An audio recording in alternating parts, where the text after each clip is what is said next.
દારૂ, બાટલી, બુટલેગર, વાહ, જાણે બોટલ જ દેશનો સૌથી મોટો દુશ્મન. શું કહેશો ધનેશ? આ બોટલ ઉપર બબાલ છે ને બોટલની ધમાલ પણ કહેવાય. જી. છેલ્લા એકાદ મહિનાથી તો બહુ મોટી ધમાલ ચાલે છે.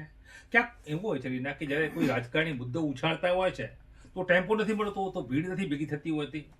જિગ્નેશ મેવાણીજીએ મુદ્દો ઉપાડ્યો, થરાદથી શરૂઆત કરી. થરાદમાં ખૂબ સારા કામો થયા છે. બિલકુલ લોકો પણ નોંધ લે છે, મતદારો પણ નોંધ લે છે.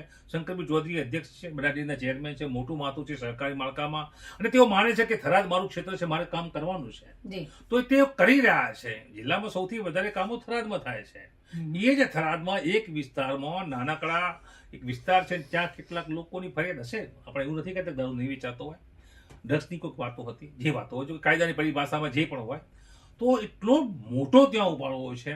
પરંતુ એ ઉછાળામાં અને એ હોબાળામાં જિગ્નેશભાઈ મેવાણી ધારાસભ્ય વડગામને લાગ્યું કે વાત પોલિટિકલી રીતે વેગ પકડી એવી છે, તો તેમને આવેશમાં આવી, ઉન્માદમાં આવી, અથવા તેમની રાજનેતાની જે ભાષા હોય તે ભાષામાં, હું નથી માનતો કે એ ભાષા કોઈ રાજનેતા બોલવી જોઈએ. પટ્ટા ઉતારી દેવાની વાત કરી, છોતરા કાઢી નાખવાની વાત કરી છે. છોતરા કેવી રીતે કાઢે એ આખી કાયદાનો વિષય છે. છોતરા કાઢો એ શબ્દ ખાસ કરીને ધમકી ભર્યો શબ્દ કહેવાય છે કાયદાની પરિભાષામાં. અને એ તમામ બાબતો વચ્ચે મોટો હંગામો થયો છે. પોલીસ તરફેણમાં લોકો આવ્યા છે, જિગ્નેશજીની તરફેણમાં પણ લોકો આવ્યા છે, પોલીસ અધિકારીઓ પણ આવ્યા છે. વાદ વિવાદ આ તે તમામ થયું છે. અને હવે એ મુદ્દો પકડાયો છે.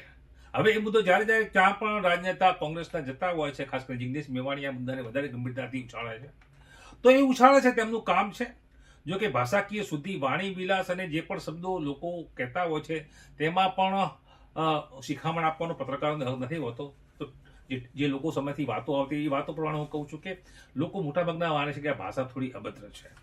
અને આ ભાષાનો જવાબ ગઈકાલે જ્યારે હર્ષ સંઘવી બનાસકાંઠામાં આવ્યા હતા ત્યારે ખાસ કરીને મીડિયા કર્મીઓને લાગતું હતું કે આટલા મોટા વિવાદમાં વારંવાર જિગ્નેશ મેવાણી નાયબ મુખ્યમંત્રી ને ગૃહમંત્રીને પોતાની વાતોમાં લે છે.